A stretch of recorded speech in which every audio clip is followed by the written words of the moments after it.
میرا نام دابیل جانسن ہے اور آج جو میں موضوع پہ بات کرنے والا ہوں وہ ہے نجات اور سربراہی۔ سب میں ساتھ کلام مقدس میں سے نکالیں دوسرا کرنتھیوں 5 باب اور اس کی 17 آیت۔ اس لیے اگر کوئی مسیح میں ہے تو وہ نیا مخلوق ہے، پرانی چیزیں جاتی رہیں، دیکھو وہ نئی ہو گئیں۔ آمین۔ اگر آپ مسیح یسوع میں ہیں، اگر آپ نے آج توبہ کر لی ہے اور آپ نے بپتسمہ لے لیا ہے تو اب آپ نئی مخلوق ہیں اور پرانی چیزیں جاتی رہیں اور دیکھو اب آپ نئے ہو چکے ہیں۔ اگر آپ نے نجات پا لی ہے اور آپ نے یسوع المسیح کے نام پہ بپتسمہ لے لیا ہے اور آپ اگر آج اس کی سربراہی میں زندگی گزار رہے ہیں تو آپ بادشاہی کے وارث ہیں۔ پر اگر آپ ایسا نہیں کر رہے تو میں آپ کو آج انکریج کرنا چاہتا ہوں، کیونکہ نجات کا تعلق صرف بپتسمے سے ہی نہیں ہے بلکہ ہر اس چیز سے ہے جو خدا کے کلام میں لکھی ہے۔ اس لیے خداوند کا کلام کہتا ہے نجات میں بڑھتے جاؤ۔ آمین۔ اور نجات آپ کو صرف بپتسمے سے نہیں ملتی۔ ویری کلیئر میں بپتسمے کو ڈیفائن کرنا چاہتا ہوں۔ Baptism is only a public declaration that you are Christian۔ بپتسمہ ایک مسیحیت میں اظہار ہے کہ اب آپ خداوند کے بدن میں شامل ہیں، اب آپ خداوند کی کلیسیا میں شامل ہیں۔ آپ کو بپتسمے کے بعد خداوند کی سربراہی میں اپنی زندگی گزارنے کی ضرورت ہے، آپ کو نجات میں بڑھنے کی ضرورت ہے۔ آئیں ہم نجات کو دیکھیں۔ بائبل کہتی ہے کہ خداوند میں جو لوگ بڑھتے ہیں خدا ان کو عزیز رکھتا ہے۔ جب آپ خداوند کے قریب جائیں گے تو خدا آپ کے قریب آئے گا۔ کلام مقدس یوں فرماتا ہے کہ ابلیس شروع سے خونی ہے اور کلام مقدس فرماتا ہے کہ ابلیس جھوٹوں کا باپ ہے۔ آمین۔ اور جب کلام مقدس نے ابلیس کو یہ ٹائٹل دے دیا ہے کہ وہ شروع سے ہی خونی ہے تو آئیں ہم سیکھتے ہیں کہ وہ خونی کس طرح سے ہے اور بائبل نے کیوں کہا کہ وہ شروع سے خونی ہے۔ سب سے پہلے جو ابلیس نے خون کیا وہ آدم اور حوا کی روحانی زندگی کا کیا، جو آج تک بہت سے لوگوں کی روحانی زندگی ٹوٹنے کا باعث بنا ہوا ہے۔ آج بھی بہت سے لوگوں کا خداوند کے ساتھ رشتہ نہیں ہے، وہ صرف نام کے مسیحی ہیں اور کردار ان کا مسیح جیسا نہیں ہے۔ پر اگر آپ صرف نام کے مسیحی ہیں تو آج اپنے کردار کو بھی، اپنے کریکٹر کو بھی ڈیولپ کریں اور کہیں خداوند میں گھٹوں اور مسیح مجھ میں بڑھے۔ خداوند میں نجات پا چکا ہوں، میں نجات پا چکی ہوں، اب مجھے سربراہی میں چلنے کی توفیق دے۔ ہاللیلویہ۔ خداوند کا بندہ کہتے ہیں اپنی پرانی انسانیت اتار کے نئی انسانیت پہن لو۔ جب آپ نجات میں آ جاتے ہیں، یسوع کو اپنا نجات دہندہ قبول کر لیتے ہیں تو آپ کو اپنی پرانی انسانیت اتار کے نئی انسانیت پہننے کی ضرورت ہے، کیونکہ پرانی انسانیت گناہ کی ڈیمانڈ کرتی ہے اور نئی انسانیت روحانیت میں بڑھنے کی ڈیمانڈ کرتی ہے۔ جب آپ پرانی انسانیت میں تھے، جب آپ پرانی مخلوق تھے تو آپ گناہ کی ڈیمانڈ کرتے تھے، پر جب آپ نے نجات کو قبول کیا، آپ نے یسوع مسیح کو اپنا نجات دہندہ قبول کیا تو اب آپ نئی مخلوق ہیں۔ اب آپ کچھ نیا ڈیمانڈ کریں، کہیں خداوند مجھے بڑھا، کہیں خداوند مجھے استعمال کر، کہیں خداوند میرے سائے سے بھی لوگ شفا پائے۔ ہاللیلویہ۔ اور آج بھی خداوند کے ایسے سور میں موجود ہیں، آج بھی مسیحی لوگ موجود ہیں جو بولتے ہیں اور بدروئیں نکل جاتی ہیں، جو حکم دیتے ہیں اور بیماریاں دور ہو جاتی ہیں۔ آپ بھی ایسے مسیح بن سکتے ہیں اگر خداوند کے کلام میں مرج ہو جائیں گے، اگر خداوند کے کلام کو اپنی زندگی کا حصہ بنا لیں گے۔ ہاللیلویہ۔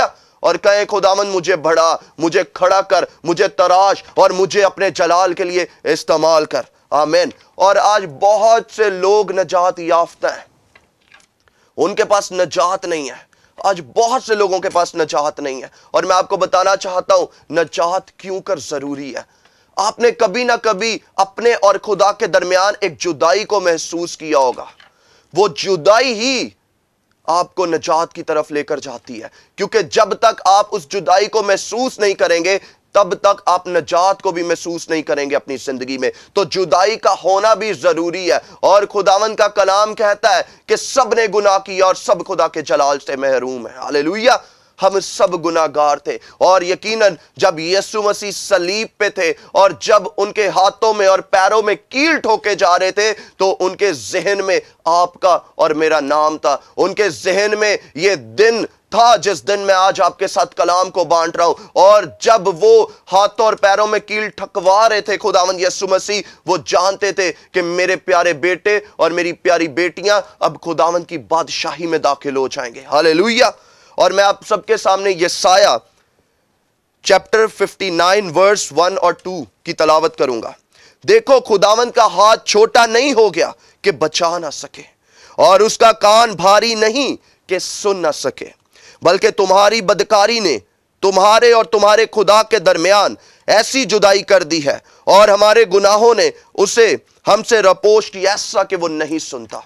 آج خداوند کا کان بھاری نہیں ہو گیا کہ وہ آپ کی دعاؤں کو سن نہ سکے، اس کا ہاتھ چھوٹا نہیں ہو گیا کہ وہ آپ کو بچا نہ سکے۔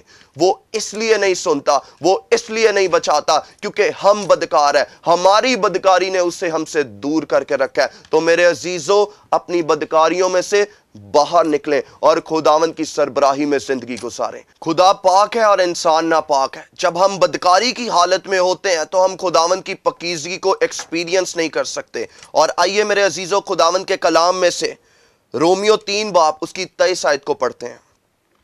اس لیے کہ سب نے گناہ کیا اور خدا کے جلال سے محروم ہیں۔ 24 آیت، مگر اس کے فضل کے سبب سے، اس مخلاصی کے وسیلہ سے جو مسیح یسوع میں ہے، ہم مفت راست باز ٹھہرتے ہیں۔ ہاللیلویہ۔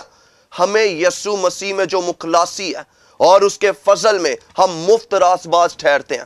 میرے عزیزو، کل مسیحی لوگوں پہ آج خداوند کا فضل ہے اور غیر قوموں پہ خداوند کا رحم ہے۔ جتنے لوگوں نے یسوع المسیح کو قبول کیا، آج ان پر فضل ہے۔ خداوند کا انکنڈیشنل لو ان کی زندگی میں ہے، اور آج جب آپ یسوع مسیح کو قبول کرتے ہیں، خداوند کی فیورز آپ کی زندگی کا پارٹ ہو جاتی ہیں۔ ہاللیلویہ۔ اور فضل اور رحم میں فرق ہے۔ آئیں پہلے رحم کی ڈیفینیشن کو دیکھیں۔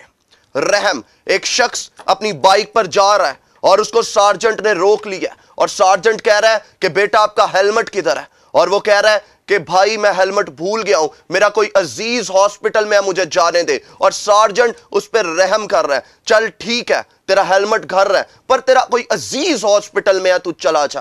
اور وہ اس کو رحم کے سبب سے جانے دیتا ہے۔ پر آئیں اب دیکھیں فضل کی ڈیفینیشن جو کل مسیحی لوگوں پہ ہے۔ وہی شخص دوبارہ آتا ہے اور ایک اور سارجنٹ اسے روکتا ہے اور کہتا ہے بیٹا تیرا ہیلمٹ کدھر ہے؟ اور سارجنٹ کو وہ کہتا ہے بھائی میرا عزیز آئی سی یو میں ہے، مجھے جانے دے۔ اور سارجنٹ کہتا ہے اچھا تیرا عزیز آئی سی یو میں ہے، یہ پکڑ 500 روپے، اپنے لیے ہیلمٹ بھی لی، یہ پکڑ اور 500 روپے اپنے عزیز کے لیے فروٹ بھی لے کر جائیں، یہ پکڑ اور 500 روپے اپنی پاکٹ میں بھی رکھی۔ یہ اس کا فضل ہے۔ جن چیزوں کے آپ حقدار بھی نہیں ہیں، آپ کو خداوند یسوع مسیح کو قبول کرنے کے بعد اس کے فضل میں وہ ساری چیزیں مل جاتی ہیں جو چیزیں آپ سوچ بھی نہیں سکتے۔ ہاللیلویہ۔ یہ اس کا فضل ہے۔ تو اگر آپ یسوع مسیح سے دور ہیں اور آج تک آپ رحم میں ہیں، تو آئیں میرے عزیزو اس کے فضل میں آ جائیں اور خداوند کو اپنا نجات دہندہ قبول کر لیں اور توبہ کریں، بپتسمہ لیں اور اس کی سربراہی میں اپنی زندگی گزاریں، تاکہ آپ اور میں خدا کے پیارے بیٹے اور بیٹیاں بن سکیں۔ اب ہم روشنی ڈالتے ہیں سربراہی میں۔ یسوع مسیح کو اعمال کی کتاب میں 99 دفعہ اور تمام نئے عہد نامے میں 616 دفعہ ربی اور سربراہ کہا گیا ہے۔ جب آپ کا یسوع مسیح ربی اور سربراہ ہے تو لازم ہے کہ جو بات یسوع مسیح نے کہی ہے اس پر عمل بھی کریں۔ ہمیں صرف نام کے مسیحی نہیں بننا، بلکہ ہمارا کردار بتائے ہم مسیحی ہیں۔ اور خداوند کے کلام میں لوکا 6 باب اس کی 46 آیت میں کچھ یوں مرقوم ہے، جب تم میرے کہنے پر عمل نہیں کرتے تو کیوں مجھے خداوند کہتے ہو؟ جب ہم خداوند کے کہنے پر عمل نہیں کرتے اور ہم بپتسمہ لے لیتے ہیں پر پھر بھی پرانی زندگیوں میں ہیں، تو ہم اسے کیوں خداوند کہتے ہیں؟ آج بہت سے لوگ اپنی دعاؤں کا جواب حاصل کرنا چاہتے ہیں، پر وہ جب خدا سے دعا کرتے ہیں تو وہ اپنے منہ سے تو خدا کے قریب ہے پر اپنے دل سے خدا کے قریب نہیں ہے، اس کے کلام پر عمل نہیں کرتے۔ اس لیے ہمیں اس کے کردار میں ڈھل کر اس سے دعا کرنی ہے۔ آمین۔ اس کے بعد ہم پڑھیں گے متی 7 باب اس کی 21 آیت، جو مجھ سے اے خداوند کہتے ہیں ان میں سے ہر ایک آسمان کی بادشاہی میں داخل نہ ہوگا مگر وہی جو میرے آسمانی باپ کی مرضی پر چلتا ہے۔ ہم اکثر